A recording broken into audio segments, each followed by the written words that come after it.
Kelly, welcome aboard to the show today. I appreciate having you.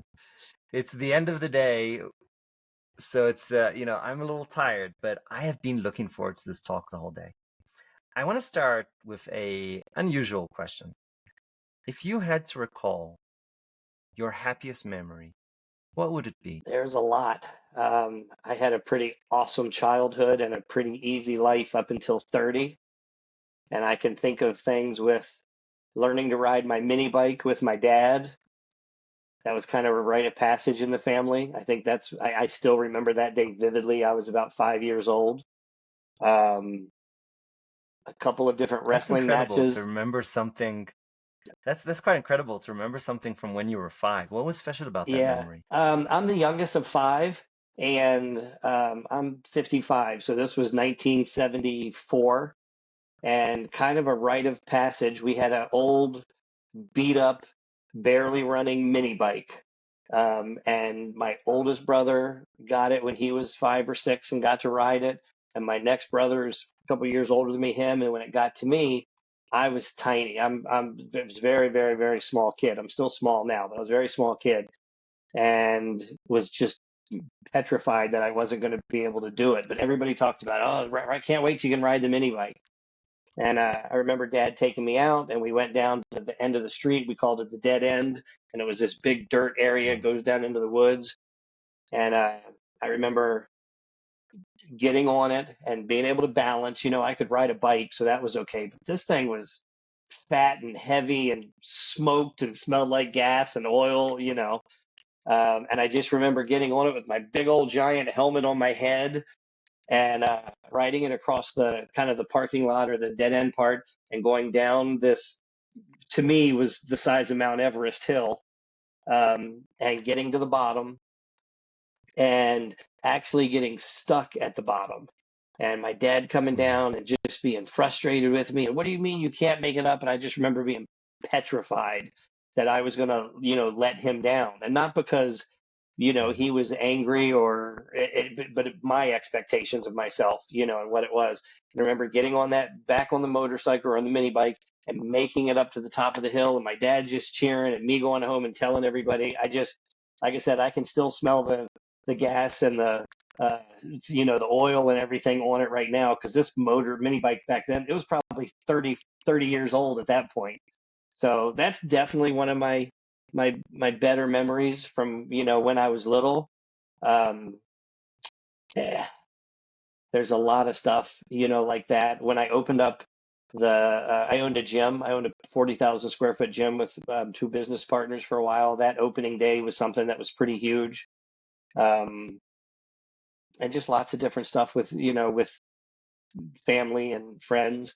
I've learned now, kind of through everything I've gone through, that a lot of the best moments in life and the things that I remember are not huge events. They're small events. I think about now things with Sophia, as I tell you that story, um, some of the smallest things in the world um, are things that come back to me now. I'll be making dinner and a song will come on and I'll remember, oh, I remember we danced in the kitchen to this, being silly, shaking our butts and laughing about something. And a lot of times I realize now it's the smaller events in life that tend to have the biggest impact a lot of times. Thank you so much for sharing. I mean, on this show particularly, people really do open up and give a little bit of themselves, and I feel like it's a gift to me personally and to our audience. So I want to really appreciate you and thank you for being vulnerable. You mentioned, you kind of said this earlier on. You had a pretty easy life or a blessed life Mhm. until you were 30, and then something changed. Um, Long about, well, really, at 30, I guess I started growing up a little bit. Had always, up until that point, I was senior class president in high school and captain of the wrestling team, baseball team. When I graduated college, if I wanted a job, I was able to get it. Into my, I guess, mid to late 30s, kind of the same thing, but I was just plodding along. I didn't have necessarily a goal, didn't know really where life was going to take me even at that point. And my two best friends and I decided we were going to open up a gym. and we ended up with $1.5 million loan. We opened up a gym, and I was, I guess, 39 or so right at that point. Um, and owning your own business was an eye opener. But when I Mm, hit 40, that was when really I kind of the first of several tragedies, kind of kicked in. And that was the first time in my life I'd ever had to deal with, I'm not going to say adversity because I'd certainly dealt with adversity, but the first time that things that were overwhelming, you know, kind of got to me and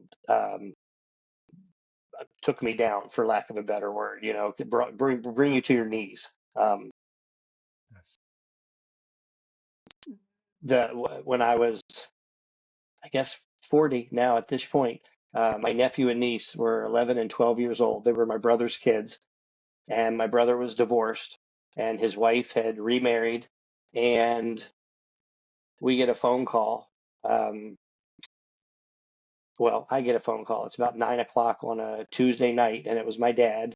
And my parents were older, and I thought for sure when the phone rang, it was going to be dad saying something had happened to mom. You always worry about you worry about your parents.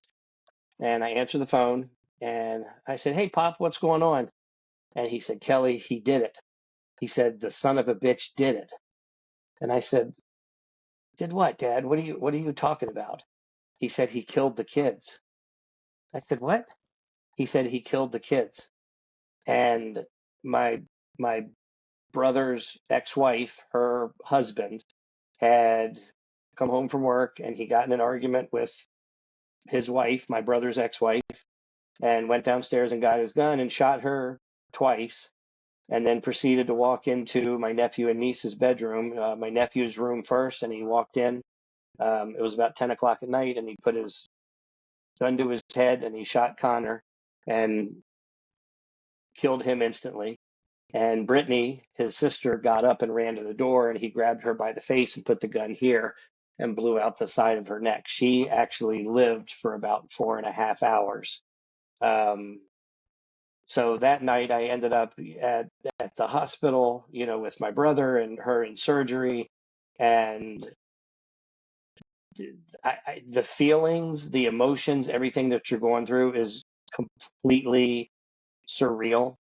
It doesn't feel like a movie. It doesn't feel like reality.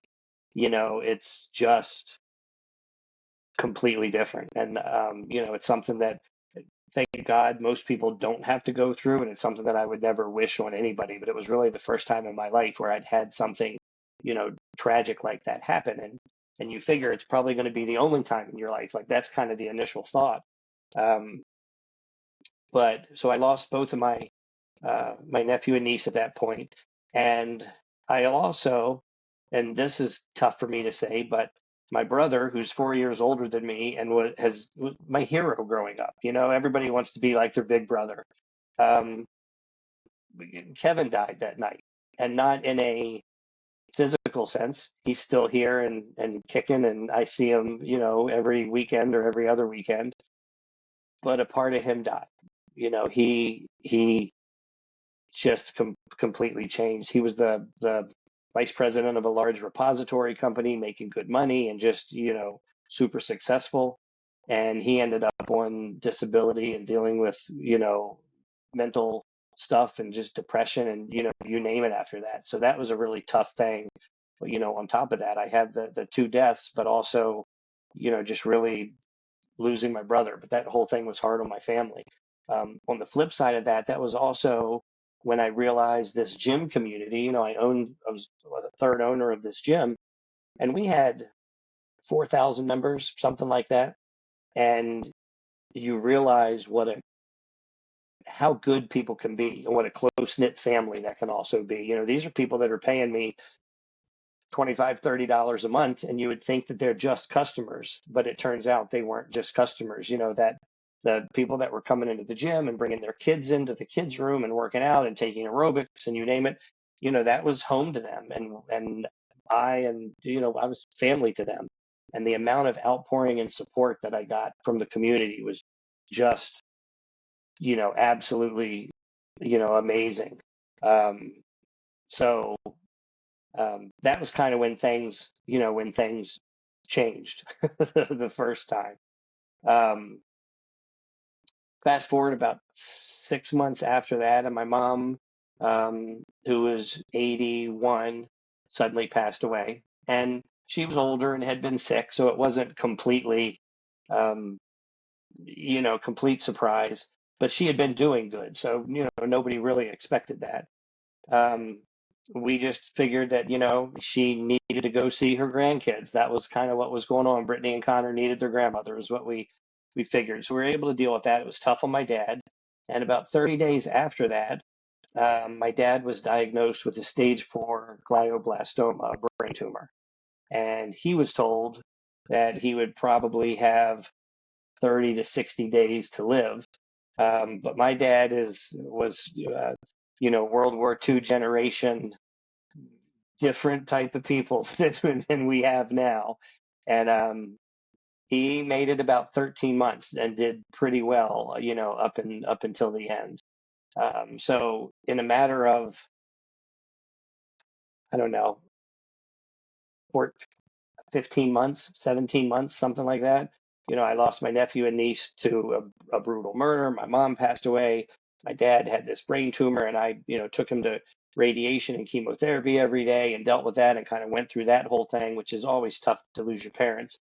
And it just all happened so quick. And like I said, I had never ever thought that I would have to deal with, all of that, or even really imagine what it would be like for somebody to go through it after having. I'm not, like I said, I'm not going to easy life. We weren't. It wasn't. We weren't rich. It wasn't anything like that. It wasn't easy. But if I worked for something, I got it. If I wanted something, it kind of just happened. And I had a great childhood and everything growing up. But that was all, pretty devastating. And that's 15 years ago. This Valentine's Day, 2 days before Valentine's Day. So this February will be 15 years when that happened with the kids, and I guess 14 years with my dad. Um, Coming out of that, you know, over the next few years, I ended up um, had a split with my business partners. They We had a difference in how business should be done. So I left the gym and walked away from it. And about a year after that, they lost the gym. So I came back in and actually took over the gym, assumed the loan, started running things on my own and kind of doing it how I wanted to. And at that point, I really thought that I had been through all of what I had been through, for some reason. I don't know what that reason is, but there's got to be something, because now I've got the gym myself and I'm running it and I made through it and I've really seen what this community can do and how people can react, and there was just a lot of positives, going through all that. Fast forward a couple years into owning the business, it just wasn't going to make it. We had made too many poor business decisions when we first opened it that were still hanging on bad lease, buildings that was old and decrepit and wasn't going to work. We had a bad reputation because of everything that had happened. Just wasn't, going to make it.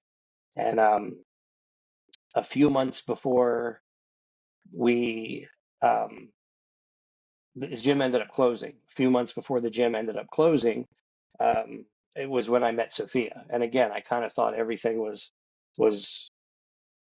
happening sort of for a reason. So I had the story where I met her is actually kind of funny. I had gone out to lunch and I came back from lunch and my front desk staff said, "Hey, there was a girl here earlier that wants to get a membership." And I said, "Oh, okay, did you sign her up?" "No, she said she only wanted to talk to you." I said, "Okay, when's she coming back?" "She'll be back at like 3." And I said, "Okay." So about 3 o'clock, this little fireball of energy at 4'11" comes walking in. "Hi, I'm Sophia." She said, "I wanted to talk to you about getting a membership." I said, "Hi, Sophia." And I said, "Well, let me take you on a tour." And she was cute as could be. And I was, feeling like I was Mr. Important. "Let me show you around the gym. What are your goals?" And she says, "Oh, I want to compete in figure on a bodybuilding stage. I've been to a couple shows." and I just really want to get involved in it. And I know you guys do this. And of course, here's me with my chest poked out and taking her around the gym. And now this is a leg press, and this is how you do this. Go ahead and try it.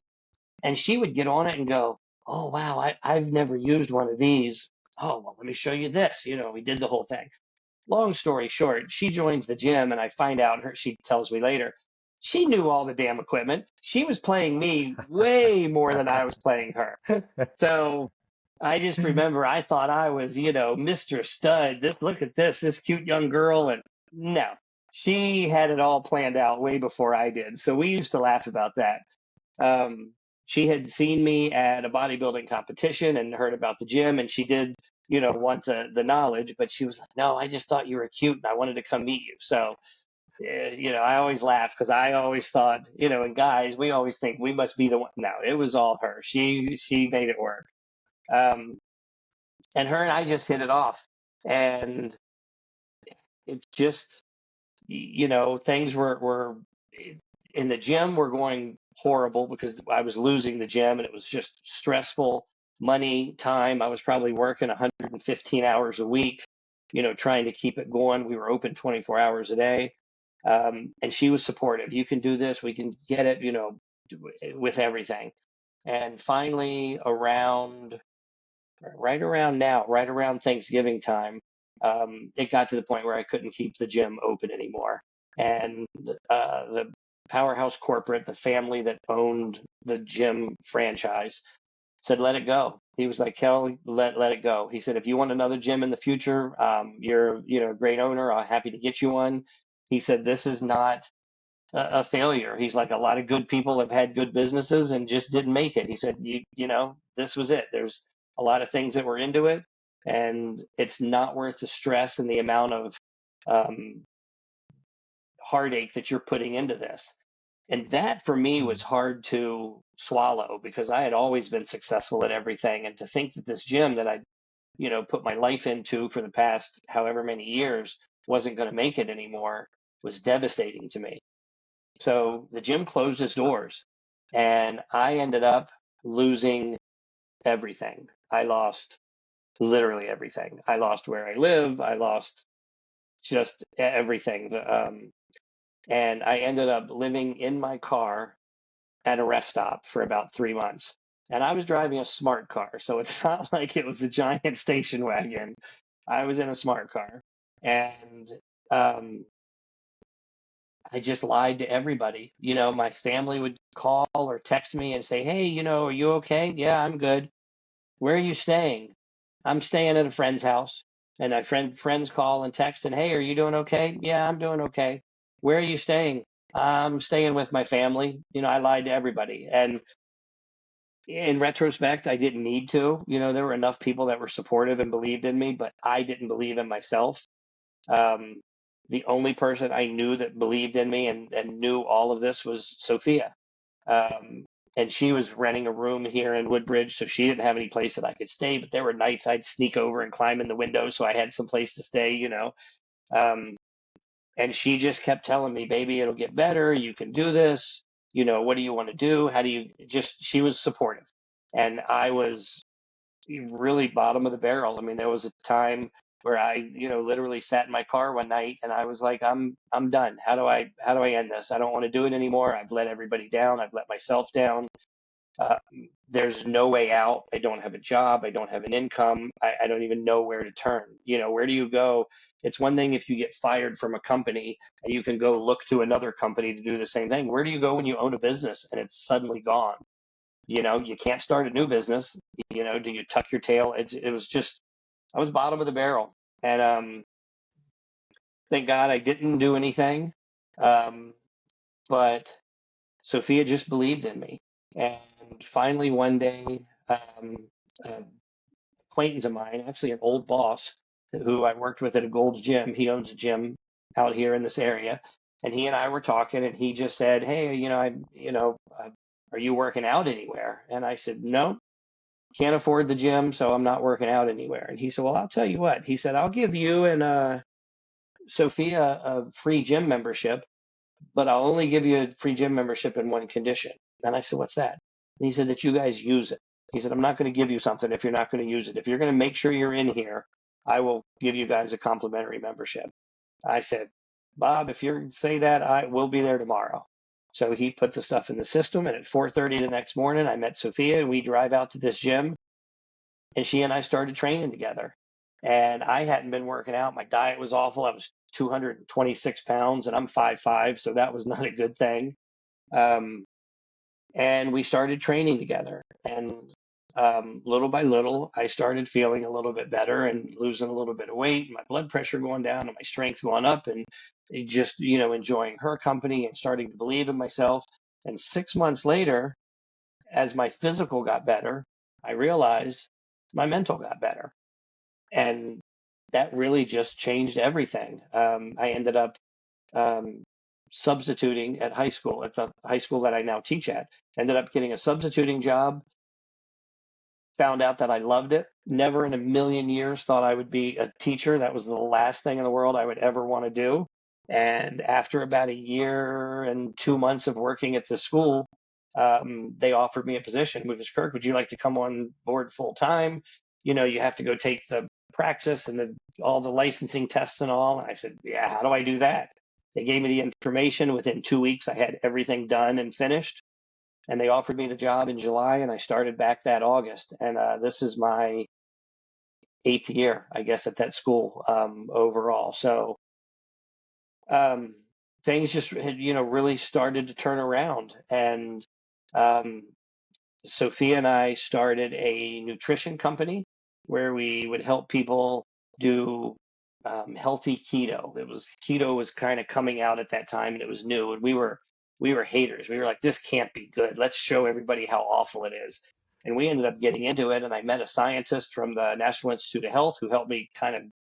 He said, I don't know nutrition, or bodybuilding, but I know nutrition and how we do it from a scientific and medical part. And I said, well, that's great. I know bodybuilding. I don't know how to do this. And we kind of came up with a program and we made it work. And her and I started a YouTube channel, and we would do silly videos every night of the stuff we're eating and put on costumes and just dumb stuff. I started working for the NPC and the IFBB, which is a federation that puts on the Mr. Olympia, um, and I would work shows. So I'm backstage with the athletes, helping them, get ready and prep and tan and do all the stuff they have to do and go on stage and off stage. And it just felt like her and I were starting to kind of build a little empire. And she started competing again, and um, had won several local shows, ended up going to a national show and winning her class in two different divisions. And just that's, was just phenomenal. She was a pediatric dental hygienist, so she worked with a lot of kids and little kids cleaning their teeth. I used to be like, I'm dealing with kids all day, but I'm not putting my fingers in their mouth, so I don't know how you do that. That's a whole different world.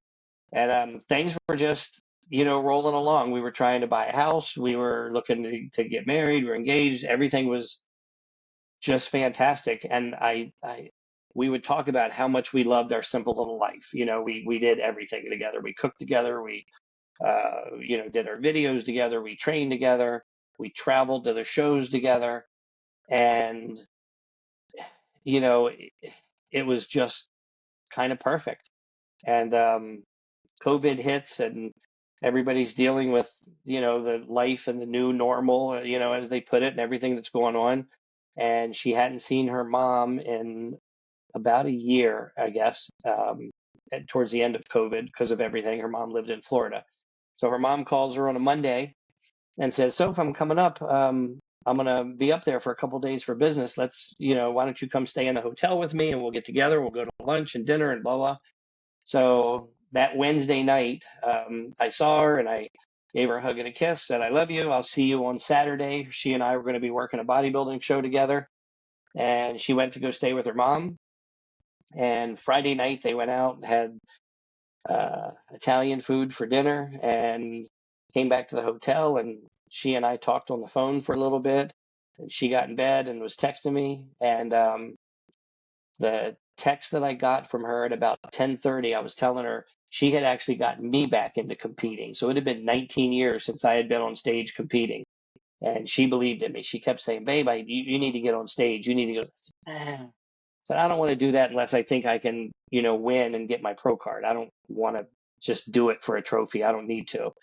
Long story short, I did Masters Nationals a few months before that, and I took second. So she was right. It was what I needed to be back doing again. And that Friday night, the text message I got from her at 10:30 was, I had been talking to some of the judges, and I said, "Baby, they really think I can win this thing if I do it again." And her text to me was, "Baby, I love you. I know you can do anything. Go out there next year and win the whole effing thing." And 2 hours later, 10, 12:30 at night, her mom called me, and she had passed away in her sleep. Um, and to say that it rocked my world was an understatement. Um, Losing my nephew and niece. I had one of my brothers passed away. I had a nephew that died of a fentanyl overdose. My mom, my dad, the gym. I had all these losses in such a short period of time. And nothing compares to losing your person.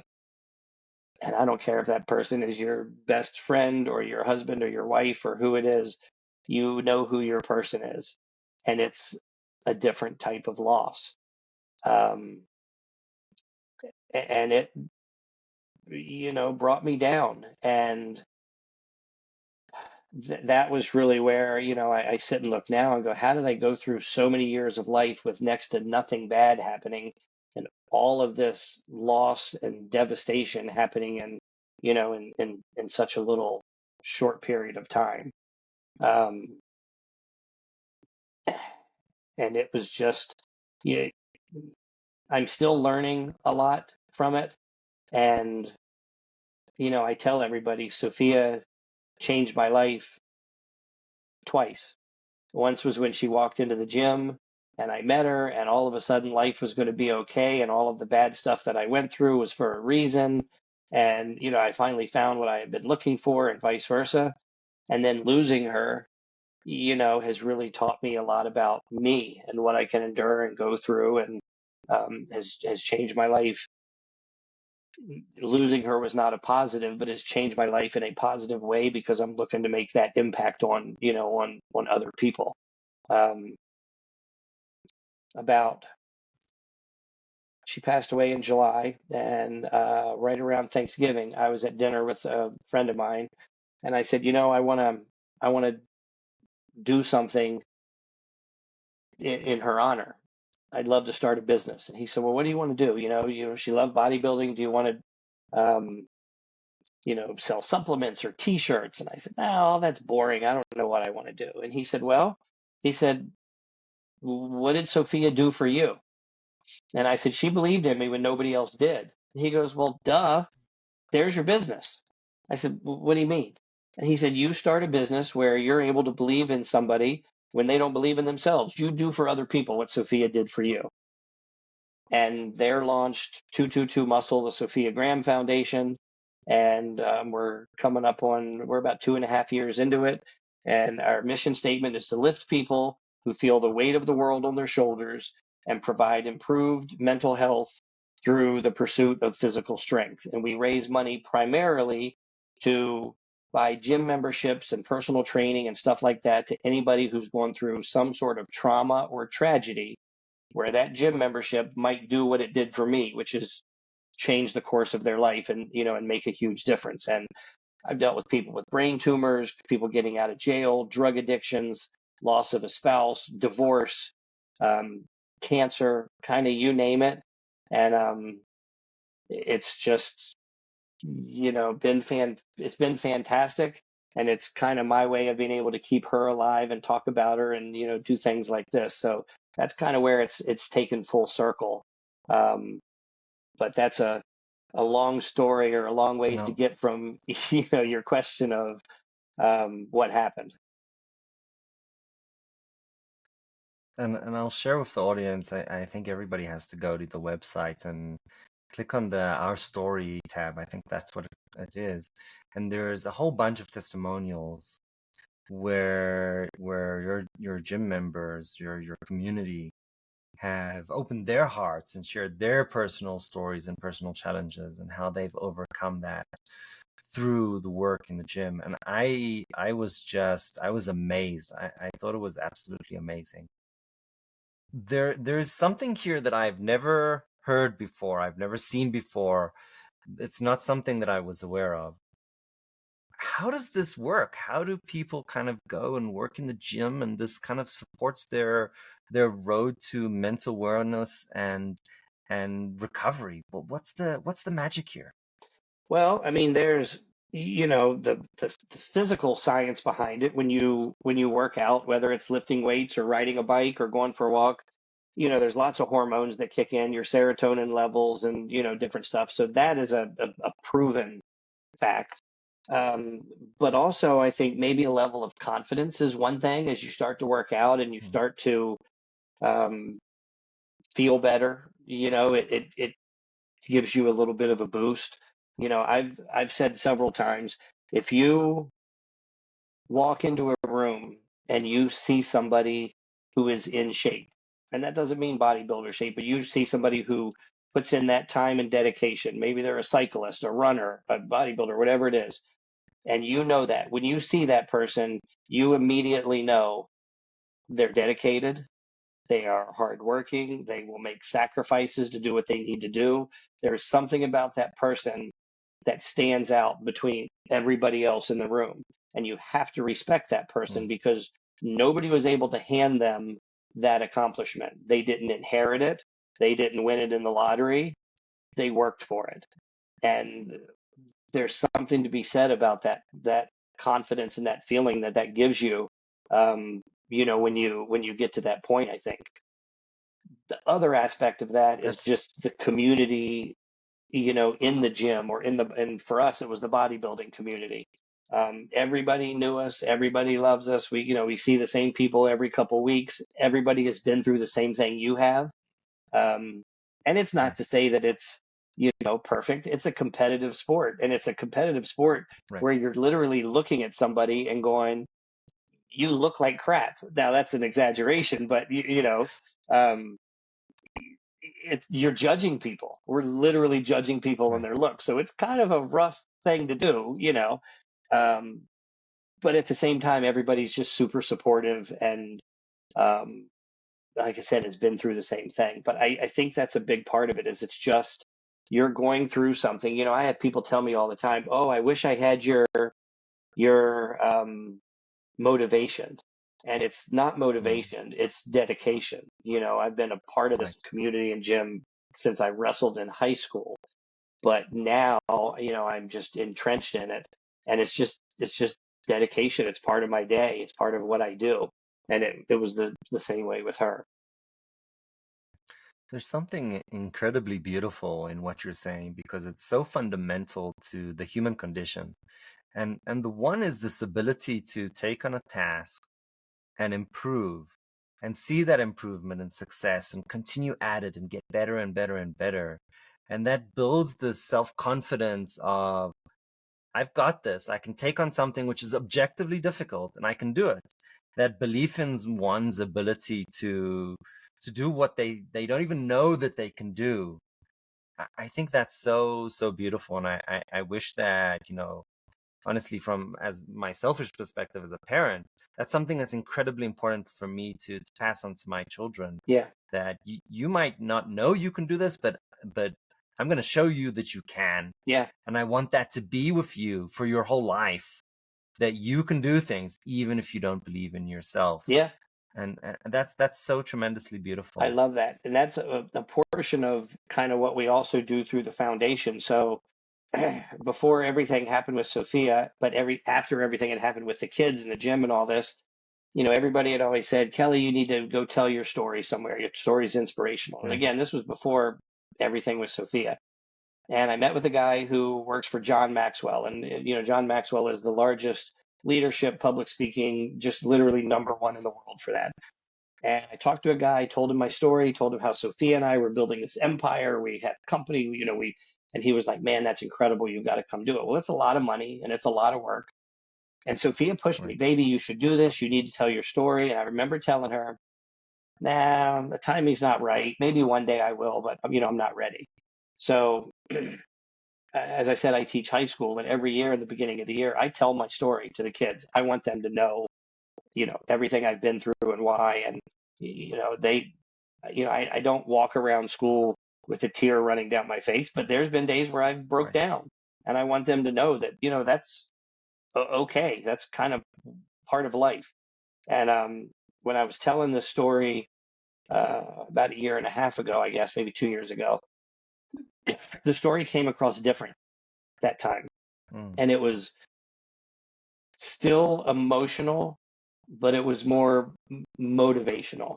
And I had a couple kids come up to me, one whose dad had been murdered in a drive-by over the summer, another one who had lost a brother. And they both came up to me, and these were pretty hard kids, and gave me a hug at the end of class. Mr. Kirk, I just wanted to say it was a pleasure to meet you, and I want to thank you so much because this happened to me.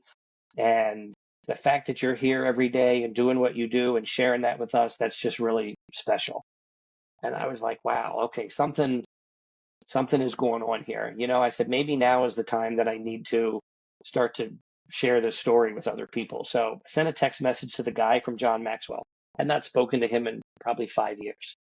He texted me right Oh back, wow. Kelly, this is fantastic. He said, let me call you. So he calls. Mm. I answer the phone. He says, hey, brother, so good to talk to you. He said, this is fantastic. I cannot wait. He said, you and Sophia have such an amazing story to tell. I just can't wait to get it out there. And I said, well, Mm. my story's changed because he didn't know, Mm. what had happened with Mm. Sophia. And I told him, and he was in tears. And I said, it's time. I think she's telling me, but it's time. So I got certified as quick as I could. I rolled through the certification and graduated from John Maxwell last August, down in Miami, and brought that into the foundation. So now, you were talking about showing people that you can still persevere, go through this. One of John Maxwell's books is the 15 Laws of Growth. And I Mm. use that book kind of as the basis of what I talk about. And we talk about some of the laws of growth. And I preach growth when you didn't think it was possible. Because what happened to me was I was able to grow when I didn't think it was possible. I was ready to literally eat a bullet, and I was able to grow. And, I'll go into companies and schools and churches and sports groups, and growth can come in so many different ways. It could be mental growth. It could be physical growth. Your biceps get bigger. It could be sales. I deal with businesses, the sales teams. I was a sales rep for, a lot of years, and, you hit that wall sometimes. How am I going to get better? Where's my next sale going to come from? You run through a slump and you think you can't do this anymore. It's growth. So I preach growth in every way, shape, or form, but I'm always able to tie it back to Sophia and working out and what I did, and kind of push that through the mental aspect of it. Um, and it's just different. I'm able to get that story out to so many people, but I run it through the foundation. Um, and it's fantastic because I get the story out for her and the foundation of what we do, but I'm able to do it, in a way that's beneficial for them, not just here, let me give you a donation, but I offer to people to come in and do a seminar or a lunch and learn or a mastermind for the company and help out, their sales team or management team with some leadership and growth stuff. And at the same time, it's, it's a win-win all the way around. So um, I love that. That's exactly what I'm trying to do. What are the commonalities that maybe you see between bodybuilding and your journey and the challenges that you're seeing in the corporate environment that you're helping people? You have to put yourself outside of your comfort zone. And that's actually, one of John Maxwell's laws. Growth happens at the end of your comfort zone. And I talk about that quite a bit. If you want to be out of your comfort zone, do a bodybuilding show where you shave your whole body, paint yourself brown, and stand in front of a couple hundred people with a bikini on that shows pretty much everything. And people look at you and go, your legs are too small. This doesn't look right. That doesn't look. That is pushing yourself out of your comfort zone. Um, so that is really no different than I remember when I had my first job as a sales rep, and I remember sitting down on the telephone and the manager saying something like, you know, you got to make 100 calls and 99 of them are going to tell you no. What? That sounds like the most awful thing in the world. Horrid. And it's awful. And you sit there and, you know, and I'm telemarketing and I'm calling through stuff and no, no, no. And it's growth. You've got to put yourself outside your comfort zone. You know, you go knock on doors. You know, starting a podcast, you're going into the unknown. That is not a comfort zone to say, I'm going to start this up and I'm going to get guests and I've got to get um, my interviewing skills better and I've got to learn about all these different subjects. That's where the commonality is really putting yourself outside of your comfort zone and pushing through whatever it is you're trying to get through. That is so inspiring. This idea of, to me, I translate this to, if everybody else is saying no, that they can't do it, this is too difficult, that it's too hard, what if you said yes and just tried? What is the worst thing that can possibly happen? Just like what? Yeah. It, you know, And you know, it's funny may, you talk about like the worst thing that happens. You know, when I was 30, something would happen. I don't know, my car would break down. And I right, remember at 30 years old, my car breaking down, and I would throw a fit. This piece of you know what, it's going to cost me, and it would ruin my entire day, if not week. You know, it was that bad. And now the exact same thing could happen. You just handle it different. You know, I've been through enough and I don't necessarily say it, but I think about, well, you know what?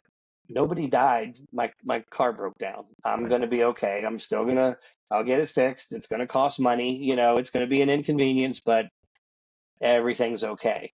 And your perspective just, Right. you know, just really changes. And it is, what is the worst thing that could happen? And when I think about that, oh, my car broke down. That's not the worst. I'm okay. You know, I guess part of that is growing up, but I think there are some people that go through life and don't ever get to that point. But it's just really changed my perspective on everything. You know, there's a research that was done, I want to say in the 60s or 70s, which was incredibly controversial. And this school teacher, basically, she imposed racism on half the class, and it was separated by, I think it was green or blue eyes and brown Hmm. eyes.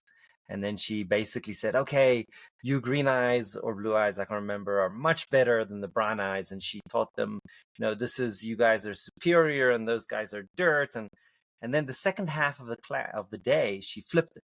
She said, "Oh, the brown eyes are much better," and she got a lot of shit around that research. Basically, borderline child abuse. Yeah. Um, but something really interesting happened.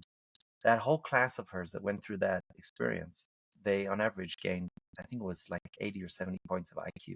Wow. Now she sent this research in, and they're like, you're an idiot, like you're a school teacher, like you're not a researcher, you're clearly like, this is a mistake, this is impossible. Now she stood on her hind legs, so to speak, and they came and they did their thing, and they're like, yep, that happened, that was a thing. And this is now well known Yeah. in academia. And the point is that perspective is worth 80 IQ points, and that's what people say. Wow. And I agree with you completely. This concept of, there's 30 and 40-year-olds. I feel like my 5-year-old is more mature than some 20-year-olds for sure. Yeah. He was hiking, and this girl his age said to him, "Oh, your shoes are old and dirty and ugly." And like, if I had to ask you, what do you think a 5-year-old would respond? There's all kinds of things, dude. Like I was about to respond, and I tell you what I was about to say. was worse than what my 5-year-old said. He said, "Oh, these are hiking shoes. They're supposed to be worn out, I love it. dirty, and ugly." And I was about to call this 5-year-old rude, Yeah. and he just came, and I was like, "Did I just get schooled by my 5-year-old son?" And to me, what that says, what I learned from that is that wisdom is not in an age, or it's in experiences, and you can have deep fundamental experiences and learnings, or you can just close your heart to the things that are happening around you. Yeah. And you've been through incredibly difficult experiences, but through sharing your story, you don't know how much good you're doing. You don't know what that sentence you said to that child who maybe have been in an incredibly difficult situation, him or herself, how that changed their life. So we know, all the bad things. That's always on the news. But the good things, they go unsung, unheard. So I want to say, first of all, a personal thank you for your journey of service to your community. It's completely clear to me that you're really doing incredible work. I have a curiosity. I love teaching kids as well. I do JA and stuff like Uh-huh. that. A lot of volunteer work. What always amazes me is the kids. What is the weirdest shit that you get asked by the kids? My age is one of them because I'm 55 and they usually guess 35. So I get that all the time. Oh, Mr. Kirk, can I arm wrestle you? That's probably 5 times a week. No, I'm not freaking arm wrestling you. How many push-ups can you do? Usually it's dumb shit like that. And I'll go, I don't know, I could do probably 100 right now. How many can you do? And I'll, make them do something. Um, the dumbest question I got asked today because it's the end of the quarter, and a kid comes up to my desk and says, Mr. Kirk, is there anything I can do to raise my grade? And I said, I don't know. Let's see where you're at. Um, well, you have a 7. So I don't know. You could turn literally anything in for the last 12 weeks. That's my answer. I don't know what to. What do you mean, Ken? Is there anything I can do to? You literally have been in this class 12 weeks and never turned in one thing. That's why you have a 7. That's anything you do yeah. at this I'm stage like, will raise your grade. anything's going to bring it up. It's not going to bring it up to an 80, but it might bring it up to a 15 or a 22. Like what the perspective of the kids is hysterical. You talk about the where knowledge comes from, and it comes from different perspectives. I always tell the story. So 222 Muscle, the Sophia Graham Foundation. Everybody says, where did 222 come Right. from? When I was homeless, a friend of ours had invited me to come stay in her house. She said, you can stay at the house for a while till you get back on your feet. Well, while I was staying there, her house flooded, and they ended up, insurance company put her up in a hotel. And she goes, well, you might as well come to the hotel. It's a suite. There's a kitchen and 2 bedrooms. I said, okay. Mm-hmm. First night I'm over there, Sophia is on her way to meet us, and she texts me. She says, baby, I'm on my way to the hotel. She says, what room are you and Sherry in? I said, hun, we're in room 222. And she writes back and she says, great. Is that on the first floor? No, 222 is not on the first damn floor. It's on the second floor. So immediately that became the big joke, right? We're all making fun of her. I'm telling everybody about this. And she's arguing, I've seen 222 on the first floor before. No, no, you haven't. We go to a bodybuilding event a couple weeks later, and we check into the hotel room, and sure enough, the bottom floor, the first floor of the lobby floor, was the second floor because this hotel was built on a little hill, and your first floor was like the basement around there. And she was like, see, and it was her knowledge. I'm thinking her knowledge was wrong, but it was her perspective and what she had learned. And the cool thing about that was when we first started when getting her to compete, the very first show she did where I had coached her, when you compete, they give you a little round number that goes on your bikini. And there was, a couple hundred people there and it's random. We check into her first show and it was here local and her competitor number was 222. And she won her class and won the overall. Fast forward about a year later, we're in South Carolina at a pro qualifier at a national show, 1,300 competitors. She gets 222 again, and she wins both of her classes, figure and women's physique. and her number was 222. So that kind of became our number. And now I look back and go, what in the world was going on in the universe that made that happen? Um, but it's I love that story. So, and the dumbbells came through, um, the cross dumbbells on the logo. She had one of Mm-hmm. these dumbbells was hers and one was mine, and we just wore them all the time. That was kind of our thing. And when everything happened and she passed away, she was cremated. So I had her ashes actually put into one of the dumbbells, and I had the dumbbells Oh, welded together from our welding teacher at my high school, and that became the logo, was the cross dumbbells there. So I always like to tell that story. So she's always with me, and there's been so much stuff that happens. I tell it, literally. I tell everybody, I don't care what your religion is, what your beliefs are, what God you believe in or don't believe in, the amount of things that have happened in the past 2.5 years that show me this is not it. There's something past, when we stop breathing. There's something else that goes on here. And had you asked me that, 4 or 5 years ago, I would have said, yeah, I believe it, but I don't know how much I would have believed it.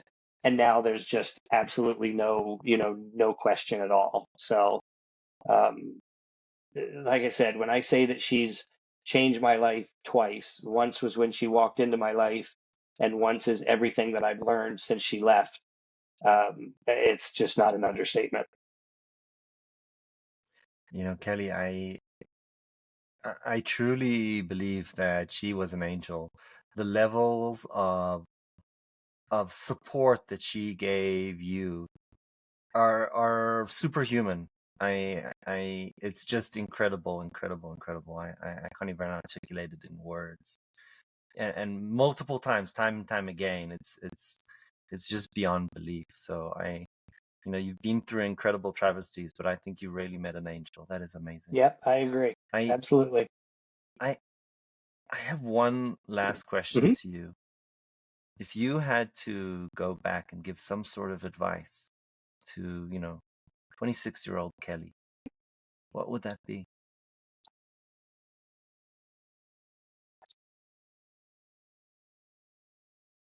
Hang in there. Don't stop. Don't stop. I never at 26. God, it's funny because when you're in high school, you think 26 is so old and you're going to be grown up. And at 26, I knew nothing, you know. Um, and I never in a million years could have thought that I would have gone through everything that I've been through, here. And I have not lived the traditional life, graduate college and get married and have 2.3 kids and a White House and a picket fence. That's never been me. Um, I've had a million different jobs and lived in a million places and traveled to different stuff and lost businesses and it's just been different. And it's not what society looks at being the norm, and there are sometimes where I sit and think about this. Well, how come I didn't do this and follow that path? But at the end of the day, had I followed that path, I wouldn't be the person that I am today. I wouldn't have gotten to experience Sophia and the things that I've had. So I think I would just tell myself, you know, don't overthink it, and you're going to be okay. Push through, go through, grow through what you go through. And I tell my kids that a lot. Grow through what you go through. And I think, um, at 26, I wouldn't have understood that. If I came back and told myself, I'd look at myself and go, that's the dumbest thing I've ever heard. Put that on a T-shirt and sell it. But what are you talking about? You know, and now I kind of live by it. Kelly, I am so grateful to have you on the show today. Thank you so much for sharing your story with me and the audience. I truly, truly appreciate you. Absolutely loved it. Loved it. Loved it. I have had a good time. So I told you this was going to be, we would have fun. Thank you so much, Ken. Yeah.